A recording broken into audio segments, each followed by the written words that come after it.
Ang mabuting balita ng Panginoon ayon kay San Juan. Papuri sa iyo, Panginoon.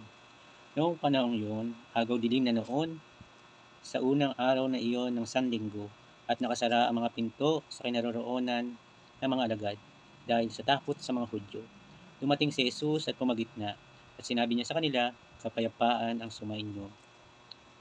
Pagkasabi nito, ipinakita niya sa kanila ang mga kamay at tagiliran, kaya nagalak ang mga alagad pagkakita sa Panginoon. At muli niya sinabi sa kanila, kapayapaan ang sumainyo. Kung paano isinugo ako ng Ama, pinadadala ko rin kayo. At pagkasabi nito, hiningahan niya sila at sinabi, tanggapin ang Espiritu Santo. Patatawarin ang mga makasalanan ninuman na inyong patawarin, at pananatilihin naman ang sinuman ang inyong panatilihin. Ang mabuting balita ng Panginoon. Pinupuri ka namin, Panginoong Hesukristo.